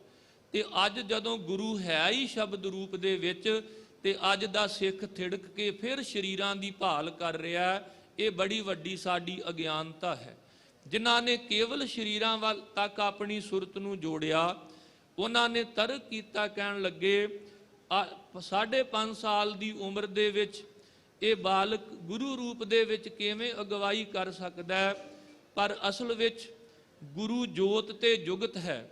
ਇੱਥੇ ਕੋਈ ਸਰੀਰਕ ਉਮਰ ਦਾ ਤਕਾਜ਼ਾ ਨਹੀਂ, ਕੋਈ ਆਪਣੇ ਪਰਾਏ ਦਾ ਰਿਸ਼ਤਾ ਨਹੀਂ, ਕੋਈ ਛੋਟੇ ਵੱਡੇ ਦੀ ਗੱਲ ਨਹੀਂ। ਜਿਵੇਂ ਕਿਸੇ ਕਵੀ ਨੇ ਬੜਾ ਸੁੰਦਰ ਕਿਹਾ, ਬਜ਼ੁਰਗੀ ਬਾ ਅਕਲ ਅਸਤਨਾ ਬਾ ਸਾਲ, ਤਵੰਗਰੀ ਬਾ ਦਿਲ ਅਸਤਨਾ ਬਾ ਮਾਲ। ਜੇ ਬਜ਼ੁਰਗੀ ਨੂੰ ਵੇਖਣਾ ਹੋਵੇ ਤੇ ਕਦੇ ਵੱਡੀ ਉਮਰ ਦੇ ਨਾਲ ਨਾ ਵੇਖਿਓ, ਕਿਉਂਕਿ ਬਜ਼ੁਰਗੀ ਦਾ ਸੰਬੰਧ ਅਕਲ ਨਾਲ ਹੈ। ਜੇ ਕਿਤੇ ਗੁਰੂ ਕੋਲੋਂ ਅਕਲ 12 ਸਾਲ ਦੀ ਉਮਰ ਵਿੱਚ ਮਿਲ ਜੇ ਤੇ ਉਹ ਬਾਬਾ ਬੁੱਢਾ ਬਣ ਸਕਦਾ। ਤੇ ਜੇ ਅੱਜ ਅਸੀਂ ਅਕਲ ਤੋਂ ਹੀਣੇ ਰਹੇ ਤੇ ਸਾਡੇ ਘਰਾਂ ਦੇ ਵਿੱਚ 70 80 ਸਾਲ ਦੇ ਬਜ਼ੁਰਗ ਅਜੇ ਵੀ ਨਸ਼ਿਆਂ ਵਿੱਚ ਧੁੱਤ ਅੰਮ੍ਰਿਤ ਤੋਂ ਬਿਨਾਂ, ਤੇ ਕਈ ਵਾਰ ਅਖਾੜਿਆਂ ਵਿੱਚ ਤੁਸੀਂ ਆਰਕੈਸਟਰਾ ਨਾਲ ਨੱਚਦੇ ਵੇਖੇ ਹੋਣਗੇ। ਕਿਉਂਕਿ ਗੱਲ ਵੱਡੀ ਉਮਰ ਦੀ ਨਹੀਂ, ਗੱਲ ਤਾਂ ਅਕਲ ਦੀ ਹੈ। ਤੇ ਅਕਲ ਨੂੰ ਕਦੇ ਵੱਡੀ ਉਮਰ ਦੇ ਨਾਲ ਨਹੀਂ ਨਾਪਣਾ ਚਾਹੀਦਾ। ਜਦੋਂ ਕਿਤੇ ਖੁੱਲ੍ਹ ਦਿਲੀ ਵੇਖਣੀ ਹੋਵੇ ਤੇ ਇਹ ਨਹੀਂ ਵੇਖਣਾ ਚਾਹੀਦਾ ਵੀ ਬੰਦਾ ਕਰੋੜਾਂ ਪਤੀ ਹੈ, ਅਰਬਾਂ ਪਤੀ ਹੈ। ਹੋ ਸਕਦਾ ਉਹਦਾ ਦਿਲ ਬਿਲਕੁਲ ਛੋਟਾ ਜਿਹਾ ਹੋਵੇ। ਕਹਿੰਦੇ ਜੇ ਕਿਤੇ ਖੁੱਲ੍ਹ ਦਿਲੀ ਨੂੰ ਨਾਪਣਾ ਹੋਵੇ ਤੇ ਉਹ ਵੱਡੇ ਦਿਲ ਦੇ ਨਾਲ ਨਾਪਣਾ ਚਾਹੀਦਾ। ਸਤਿਗੁਰੂ ਗੁਰੂ ਹਰਿਕ੍ਰਿਸ਼ਨ ਮਹਾਰਾਜ ਉਸੇ ਜੋਤ ਤੇ ਜੁਗਤ ਦੇ ਵਾਰਿਸ ਹਨ। ਜਿਵੇਂ ਕੋਈ ਪ੍ਰਕਾਸ਼ ਹੈ, ਆਪਾਂ ਵੇਖੀਏ ਵੀ ਕਿਸੇ ਕਮਰੇ ਦੇ ਵਿੱਚ ਪ੍ਰਕਾਸ਼ ਹੋਵੇ, ਜੇ ਕਮਰੇ ਦੀ ਲੰਬਾਈ ਚੜਾਈ ਤੇ ਉਚਾਈ ਜ਼ਿਆਦਾ ਤੇ ਬਿਲਕੁਲ ਉਹ ਪ੍ਰਕਾਸ਼ ਉਸ ਤਰ੍ਹਾਂ ਦਾ ਰੂਪ ਧਾਰਨ ਕਰ ਲੈਂਦਾ। ਤੇ ਜੇ ਕਿਸੇ ਇਮਾਰਤ ਦੀ ਲੰਬਾਈ ਚੜਾਈ ਉਚਾਈ ਘੱਟ ਹੋਵੇ ਤੇ ਪ੍ਰਕਾਸ਼ ਉਸ ਤਰ੍ਹਾਂ ਦਾ ਰੂਪ ਧਾਰਨ ਕਰ ਲੈਂਦਾ। ਉਹਦੇ ਵਿੱਚ ਫਰਕ ਕੋਈ ਨਹੀਂ ਪੈਂਦਾ। ਇਸੇ ਤਰ੍ਹਾਂ ਗੁਰੂ ਜੋਤ ਭਾਵੇਂ 9ਵੇਂ ਦਹਾਕੇ ਵਿੱਚ ਵਿਚਰਨ ਵਾਲੇ ਗੁਰੂ ਅਮਰਦਾਸ ਮਹਾਰਾਜ, ਜਿਨ੍ਹਾਂ ਨੂੰ 74 ਸਾਲ ਦੀ ਉਮਰ ਵਿੱਚ ਜਾ ਕੇ ਗੁਰਗੱਦੀ ਦੀ ਬਖਸ਼ਿਸ਼ ਹੋਈ, ਤੇ ਭਾਵੇਂ ਸਭ ਤੋਂ ਛੋਟੀ ਉਮਰ ਸਤਿਗੁਰੂ ਗੁਰੂ ਹਰਿਕ੍ਰਿਸ਼ਨ ਮਹਾਰਾਜ, ਜਿਨ੍ਹਾਂ ਨੇ 5.5 ਸਾਲ ਦੀ ਉਮਰ ਦੇ ਵਿੱਚ ਗੁਰਗੱਦੀ ਤੇ ਬਿਰਾਜਮਾਨ ਹੋ ਕੇ ਐਸੇ ਵਿਵੇਕ ਪੂਰਵਕ ਢੰਗ ਦੇ ਨਾਲ ਸਿੱਖ ਜਗਤ ਦੀ ਅਗਵਾਈ ਕੀਤੀ ਕਿ ਵੱਡੀਆਂ ਵੱਡੀਆਂ ਉਮਰਾਂ ਵਾਲੇ ਵੇਖ ਕੇ ਵੀ ਦੰਗ ਰਹਿ ਗਏ। ਉਹਨਾਂ ਨੇ ਹਰ ਤਰ੍ਹਾਂ ਦੀ ਪਰਖ ਕੀਤੀ। ਉਹਨਾਂ ਨੇ ਗੁਰੂ ਹਰਕ੍ਰਿਸ਼ਨ ਮਹਾਰਾਜ ਨੂੰ ਗੁਰੂ ਵੈਦ ਰੂਪ ਵਿੱਚ ਵੀ ਪਰਖਿਆ। ਅੱਜ ਜਿਹੜਾ ਸੱਚਖੰਡ ਸ੍ਰੀ ਹਰਿਮੰਦਰ ਸਾਹਿਬ ਵਿਖੇ ਅੰਮ੍ਰਿਤ ਵੇਲੇ ਮੁੱਖ ਵਾਕ ਬਖਸ਼ਿਸ਼ ਹੋਇਆ, ਜੀਓ ਤਪਤ ਹੈ ਬਾਰੋ ਬਾਰ, ਤਪ ਤਪ ਖੱਪੈ ਬਹੁਤ ਬੇਕਾਰ। ਕਦੇ ਮੇਰੇ ਗੁਰੂ ਨਾਨਕ ਗਰੀਬ ਨਵਾਜ ਨੇ ਇੱਕ ਕੋੜੀ ਨੂੰ ਸੰਬੋਧਨ ਕਰਕੇ ਕਿਹਾ ਸੀ ਕਿ ਤਨ ਦਾ ਕੋੜ ਤਾਂ ਸਮੇਂ ਦੇ ਨਾਲ ਦੂਰ ਹੋ ਸਕਦਾ ਹੈ, ਪਰ ਜਿਹੜੇ ਮਨ ਦੇ ਕੋੜੀ ਹੋ ਜਾਣ ਉਹਨਾਂ ਦਾ ਕੋਈ ਇਲਾਜ ਨਹੀਂ। ਸਤਿਗੁਰੂ ਗਰੀਬ ਨਵਾਜ ਨੇ ਜਿਵੇਂ ਦਪਾਲਪੁਰ ਕੰਗਣਵਾਲ ਦੇ ਨੇੜੇ ਉਸ ਧਰਤੀ ਤੇ ਇੱਕ ਕੋੜੀ ਨੂੰ ਉਪਦੇਸ਼ ਦੇ ਕੇ ਉਹਦੇ ਅੰਦਰ ਦੇ ਰੋਗ ਵੀ ਦੂਰ ਕੀਤੇ ਤੇ ਬਾਹਰੀ ਤੌਰ ਤੇ ਵੀ ਉਹਦਾ ਉਪਚਾਰ ਕਰਵਾ ਕੇ ਗਰੀਬ ਨਵਾਜ ਨੇ ਹਰ ਤਰ੍ਹਾਂ ਦਾ ਉਹਦਾ ਇਲਾਜ ਕਰਵਾ ਕੇ ਸਹਾਇਤਾ ਕੀਤੀ। ਇਵੇਂ ਮੇਰੇ ਗੁਰੂ ਹਰਕ੍ਰਿਸ਼ਨ ਮਹਾਰਾਜ ਜੀ ਬਚਪਨ ਤੋਂ ਹੀ ਕੋੜੀਆਂ ਰੋਗੀਆਂ ਦੀ ਸੇਵਾ ਦੇ ਵਿੱਚ, ਕਿਉਂਕਿ ਗੁਰੂ ਹਰ ਰਾਏ ਮਹਾਰਾਜ ਜੀ ਨੇ ਜਿਹੜਾ ਕੀਰਤਪੁਰ ਸਾਹਿਬ ਦੀ ਧਰਤੀ ਤੇ ਦਵਾਖਾਨਾ ਖੋਲਿਆ ਸੀ ਉਹ ਬੜਾ ਲਾਰਜ ਸਕੇਲ ਤੇ ਸੀ। ਇਹ ਨਹੀਂ ਵੀ ਜਿਵੇਂ ਅੱਜ ਆਪਾਂ ਡਿਸਪੈਂਸਰੀ ਖੋਲ ਲੈਂਦੇ ਆ ਤੇ ਸਿਰ ਦਰਦ ਦੀਆਂ 2-4 ਗੋਲੀਆਂ 2-4 ਕੈਪਸੂਲ ਰੱਖ ਲਏ ਤੇ ਆਪਾਂ ਕਹੀਏ ਜੀ ਆਪਾਂ ਰੋਗੀਆਂ ਦੀ ਸੇਵਾ ਵਿੱਚ ਹਾਜ਼ਰ ਹਾਂ। ਕਿੰਨੀ ਵੱਡੀ ਲਾਰਜ ਸਕੇਲ ਤੇ ਚੱਲਦਾ ਸੀ ਉਹ ਦਵਾਖਾਨਾ ਕੀਰਤਪੁਰ ਸਾਹਿਬ ਦੀ ਧਰਤੀ ਤੇ ਕਿ ਜਦੋਂ ਔਰੰਗਜ਼ੇਬ ਨੇ ਕੋਝੀ ਚਾਲ ਨਾਲ ਆਪਣੇ ਸਕੇ ਭਰਾ ਦਾਰਾ ਸ਼ਿਕੋਹ ਨੂੰ ਪਲਾਓ ਵਿੱਚ ਸ਼ੇਰ ਦੀ ਮੁੱਛ ਦਾ ਵਾਲ ਖਵਾ ਦਿੱਤਾ ਤੇ ਉਹ ਸ਼ਾਹਜਹਾਨ ਜਿਨੇ ਤਾਜ ਮਹਿਲ ਵਰਗੀਆਂ ਇਮਾਰਤਾਂ ਬਣਾਈਆਂ, ਤਖਤੇ ਤੌਸ ਬਣਾਇਆ, ਜੋ ਲੱਖ ਸਵਾਰ ਦਾ ਮਾਲਕ ਸੀ, ਵਲੈਤ ਤੱਕ ਵੀ ਢੰਡੋਰਾ ਦੇ ਕੇ ਥੱਕ ਹਾਰ ਗਿਆ। ਪਰ ਉਹਦੇ ਪੁੱਤਰ ਦੇ ਰੋਗ ਨੂੰ ਦੂਰ ਕਰਨ ਵਾਸਤੇ ਕੁਝ ਖਾਸ ਆਕਾਰ ਤੇ ਵਜਨ ਦੀ ਹਰੜ ਤੇ ਲੌਂਗ ਜਿਹੜੀ ਸ਼ਾਹੀ ਵੈਦਾਂ ਵੱਲੋਂ ਕਹੀ ਗਈ ਉਹ ਕਿਸੇ ਵੀ ਦੁਨੀਆ ਦੇ ਕੋਨੇ ਵਿੱਚ ਉਪਲਬਧ ਨਹੀਂ ਸੀ।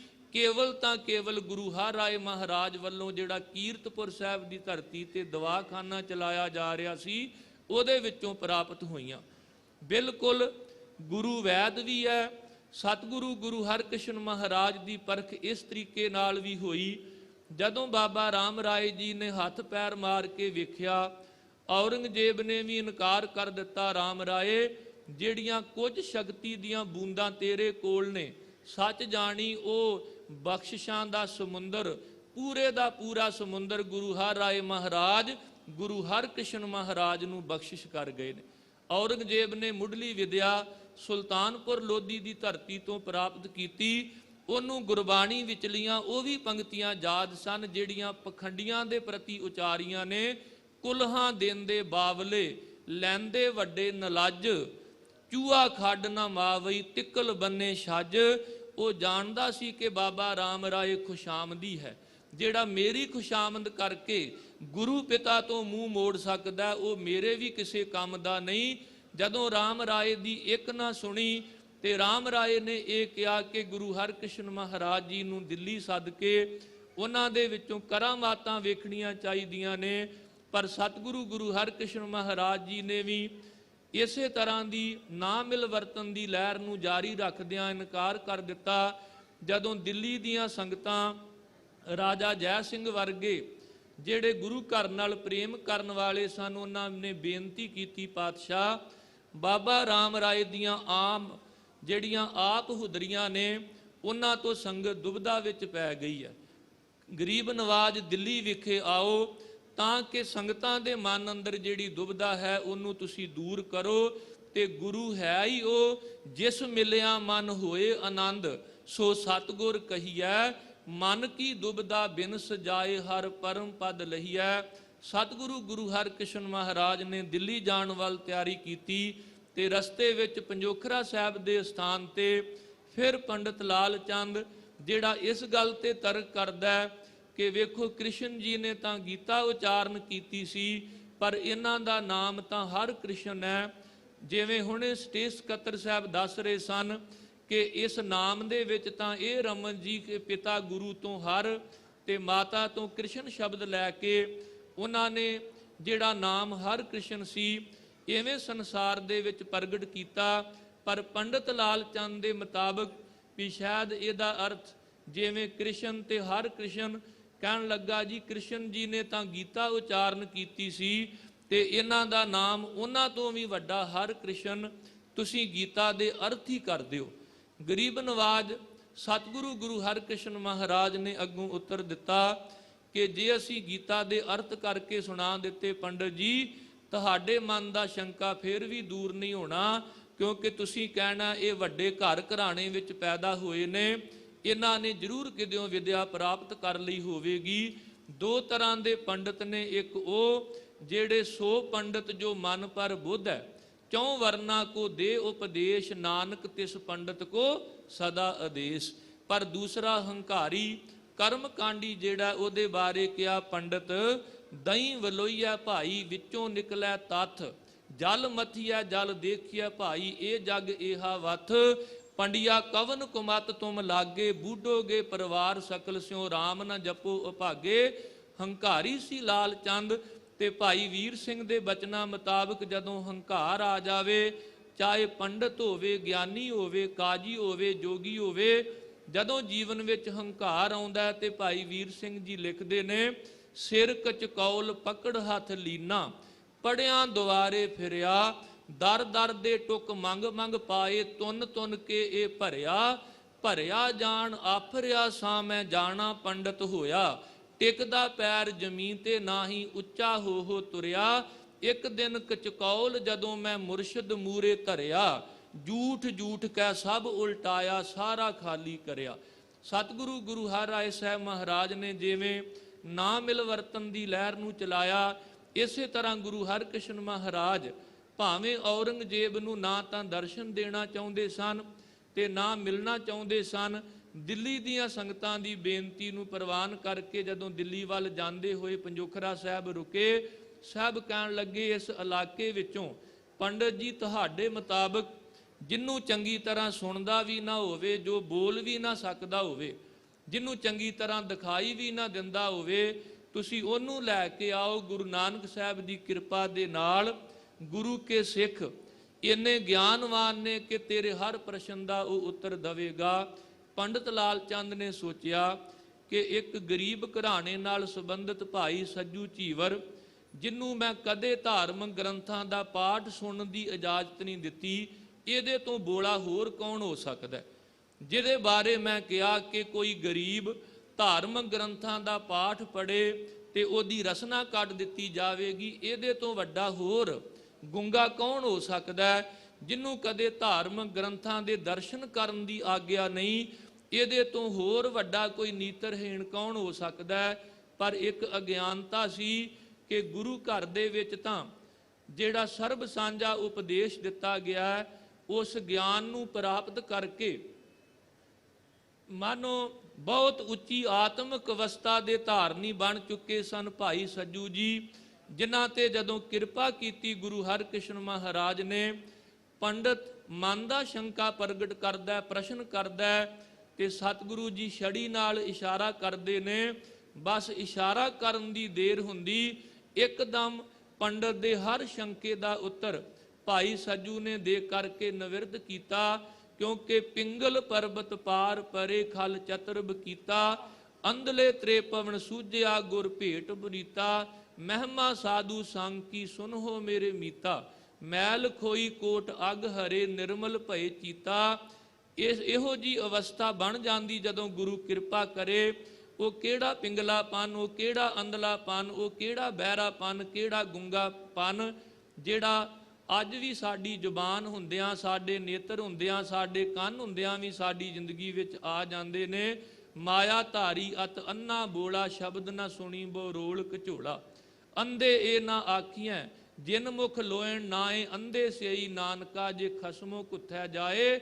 ਜਦੋਂ ਬਿਲਕੁਲ ਅਸੀਂ ਇਸ ਤਰ੍ਹਾਂ ਦੇ ਅੰਧਲੇਪਨ ਵਿੱਚ, ਇਸ ਤਰ੍ਹਾਂ ਦੇ ਬੋਲੇਪਨ ਵਿੱਚ ਵਿਚਰਦੇ ਹੁੰਨੇ ਆ, ਗੁਰੂ ਕਿਰਪਾ ਦੇ ਪਾਤਰ ਬਣ ਜਾਈਏ ਤੇ ਸਤਿਗੁਰੂ ਗਰੀਬ ਨਵਾਜ਼ ਸਾਡੇ ਤੇ ਕਿਰਪਾ ਕਰ ਸਕਦਾ ਹੈ। ਸਤਿਗੁਰੂ ਗੁਰੂ ਹਰਿਕ੍ਰਿਸ਼ਨ ਮਹਾਰਾਜ ਜੀ ਨੇ ਦਿੱਲੀ ਦੀ ਇਸ ਧਰਤੀ ਤੇ ਭਾਗ ਲਾਏ। ਇੱਥੇ ਵੀ ਗਰੀਬ ਨਵਾਜ਼ ਨੇ ਮਹਾਂਮਾਰੀ ਦੇ ਸਮੇਂ ਰੋਗੀਆਂ ਦੇ ਉਪਚਾਰ ਦਾ, ਜਿਹੜੇ ਚੜ੍ਹਾਈ ਕਰ ਜਾਂਦੇ ਉਹਨਾਂ ਦੇ ਸੰਸਕਾਰ ਦਾ ਪ੍ਰਬੰਧ ਕਰਾਇਆ। ਹੱਥੀਂ ਸੇਵਾ ਕਰਦੇ ਸਤਿਗੁਰੂ ਜੀ ਰੋਗੀਆਂ ਦੀ। ਰਾਣੀਆਂ ਦੇ ਵਿੱਚੋਂ ਪਟਰਾਣੀ ਦੀ ਪਰਖ ਕਰਕੇ ਕਿਹਾ, ਮਾਲਕ ਨੇ ਪਿਛਲੇ ਦਾਨ ਪੁੰਨ ਕਰਕੇ ਤੈਨੂੰ ਰਾਣੀ ਬਣਾਇਆ, ਤੇ ਗੋਲੀਆਂ ਵਿੱਚ ਬੈਠ ਕੇ ਗੁਰੂ ਤੇ ਤਰਕ ਕਰਦੀਆਂ, ਕਦੇ ਇਸ ਤਰ੍ਹਾਂ ਦਾ ਤਰਕ ਨਹੀਂ, ਕਿਉਂਕਿ ਮਾਲਕ ਚਾਵੇ ਤੇ ਇੱਕ ਖਿਣ ਦੇ ਵਿੱਚ ਛੀਆਂ ਬਾਜਾਂ ਚਰਗਾਂ ਕੂਈਆਂ ਇਹਨਾਂ ਖਵਾਲੇ ਘਾਹ, ਘਾਹ ਖਾਨ ਤਿੰਨਾ ਮਾਸ ਖਵਾਲੇ ਇਹ ਚਲਾਏ ਰਾਹ, ਨਦੀਆਂ ਵਿੱਚ ਟਿੱਬੇ ਦਖਾਲੇ ਥਲੀ ਕਰੇ ਅਸਗਾ, ਕੀੜਾ ਥਾਪ ਦੇ ਪਾਤਸ਼ਾਹੀ ਲਸ਼ਕਰ ਕਰੇ ਸਵਾ, ਉਹ ਤੇ ਛਿਨ ਮੈਂ ਰਾਓ ਰੰਕ ਕੋ ਕਰੀ ਰਾਓ ਰੰਕ ਕਰ ਡਾਰੇ, ਰੀਤੇ ਭਰੇ ਭਰੇ ਸਖਨਾਵੇਂ ਜੇ ਤਾਂਕੂ ਵਿਵਹਾਰੈ। ਮੇਰੇ ਗਰੀਬ ਨਵਾਜ ਰੋਗੀਆਂ ਦੀ ਸੰਭਾਲ ਕਰਦੇ ਕਰਦੇ, ਜਿਵੇਂ ਕਿਸੇ ਨੂੰ ਚਿੱਕੜ ਵਿੱਚੋਂ ਕੱਢਣਾ ਹੋਵੇ ਤੇ ਚਿੱਕੜ ਅਲੂਦ ਹੋਣਾ ਪੈਂਦਾ, ਕਿਸੇ ਨੂੰ ਅੱਗ ਵਿੱਚੋਂ ਬਚਾਉਣਾ ਹੋਵੇ ਤੇ ਅੱਗ ਦਾ ਸੇਕ ਆਪਣੇ ਤਨ ਤੇ ਸਹਾਰਨਾ ਪੈਂਦਾ। ਇਸ ਤਰੀਕੇ ਨਾਲ ਉਦੋਂ ਇੱਥੇ ਇਸ ਤਰ੍ਹਾਂ ਦੀ ਮਹਾਮਾਰੀ ਫੈਲੀ ਹੋਈ ਸੀ ਕਿ ਸਤਿਗੁਰੂ ਜੀ ਦਾ ਸਰੀਰ ਵੀ ਉਸ ਮਹਾਮਾਰੀ ਦੀ ਲਪੇਟ ਵਿੱਚ ਆਇਆ। ਸਤਿਗੁਰੂ ਜੀ ਦੇ ਤਨ ਤੇ ਚੇਚਕ ਨਿਕਲੀ ਤੇ ਗਰੀਬ ਨਵਾਜ ਨੇ ਆਪਣੇ ਅਸੂਲ ਤੇ ਕਾਇਮ ਰਹਿੰਦਿਆਂ, ਜਿੱਥੇ ਔਰੰਗਜ਼ੇਬ ਨੂੰ ਨਾ ਦਰਸ਼ਨ ਦਿੱਤੇ, ਰੋਗੀਆਂ ਦੀ ਸੰਭਾਲ ਕਰਦਿਆਂ ਕਰਦਿਆਂ ਆਪਣੇ ਅਖੀਰਲੇ ਸਮੇਂ ਇਹ ਇਸ਼ਾਰਾ ਕਰਕੇ ਕਿ ਬਾਬਾ ਬਸੇ ਜੇ ਗ੍ਰਾਮ ਬਕਾਲੇ, ਬਨ ਗੁਰ ਸਗਰੀ ਸੰਗਤ ਸੰਭਾਲੇ, ਆਪ ਗਰੀਬ ਨਵਾਜ ਜੀ 8 ਸਾਲ ਦੀ ਉਮਰ ਵਿੱਚ ਜੋਤੀ ਜੋਤ ਸਮਾ ਗਏ। ਚੇਤਾ ਕਰਦਾ ਕਿ ਸਤਿਗੁਰੂ ਗੁਰੂ ਹਰਕ੍ਰਿਸ਼ਨ ਮਹਾਰਾਜ ਦੀ ਜਿੰਨੀ ਵੀ ਮਹਿਮਾ ਆਪਾਂ ਕਰੀ ਚੱਲੀਏ ਓਨੀ ਥੋੜੀ ਹੈ, ਪਰ ਸਟੇਜ ਦੀ ਇੱਕ ਮਰਿਆਦਾ ਹੈ, ਕਿਉਂਕਿ ਜਿਸ ਤਰ੍ਹਾਂ ਆਪ ਜੀ ਨੇ ਸਾਰਾ ਪ੍ਰੋਗਰਾਮ ਉਲੀਕਿਆ, ਬੜੇ ਹੀ ਸਤਿਕਾਰਯੋਗ ਜਥੇ ਜਿਹੜੇ ਨੇ ਆਪ ਸੰਗਤਾਂ ਦੀ ਸੇਵਾ ਲਈ ਇੱਥੇ ਪਹੁੰਚੇ ਹਨ। ਮੈਂ ਫਿਰ ਇੱਕ ਵਾਰ ਸਾਰੀਆਂ ਸੰਗਤਾਂ ਨੂੰ 8ਵੇਂ ਪਾਤਸ਼ਾਹ ਧੰਨ ਧੰਨ ਸਤਿਗੁਰੂ ਗੁਰੂ ਹਰਕ੍ਰਿਸ਼ਨ ਮਹਾਰਾਜ ਜੀ ਦੇ ਪ੍ਰਕਾਸ਼ ਗੁਰਪੁਰਬ ਦੀਆਂ ਬਹੁਤ ਬਹੁਤ ਵਧਾਈਆਂ ਦੇ ਕੇ, ਜਿੱਥੇ ਸਤਿਗੁਰੂ ਗੁਰੂ ਗ੍ਰੰਥ ਸਾਹਿਬ ਮਹਾਰਾਜ ਜੀ ਦਾ ਕੋਟਾਨ ਕੋਟ ਸ਼ੁਕਰ, ਅਕਾਲ ਪੁਰਖ ਵਾਹਿਗੁਰੂ ਜੀ ਦਾ ਕੋਟਾਨ ਕੋਟਾਨ ਸ਼ੁਕਰਾਨਾ ਕਰਦਾ ਹਾਂ। ਗੁਰੂ ਤੇਗ ਬਹਾਦਰ ਸਾਹਿਬ ਜੀ ਦੀ ਮਿਹਰ ਦੇ ਆਪ ਜਿੱਥੇ ਪਾਤਰ ਬਣ ਰਹੇ ਹੋ, ਉੱਥੇ ਸੇਵਕ ਜਥਿਆਂ ਵੱਲੋਂ ਦਿੱਲੀ ਸਿੱਖ ਗੁਰਦੁਆਰਾ ਪ੍ਰਬੰਧਕ ਕਮੇਟੀ ਦੇ ਸਹਿਯੋਗ ਨਾਲ ਜੋ ਉਪਰਾਲਾ ਕੀਤਾ ਗਿਆ ਸ਼ਲਾਘਾਯੋਗ ਹੈ। ਆਪ ਸਾਰੀਆਂ ਸੰਗਤਾਂ ਦਾ ਬਹੁਤ ਬਹੁਤ ਧੰਨਵਾਦ। ਹੋਈਆਂ ਬੇਅੰਤ ਪ੍ਰਕਾਰ ਦੀਆਂ ਭੁੱਲਾਂ ਤੋਂ ਖਿਮਾ ਕਰ ਦੇਣਾ।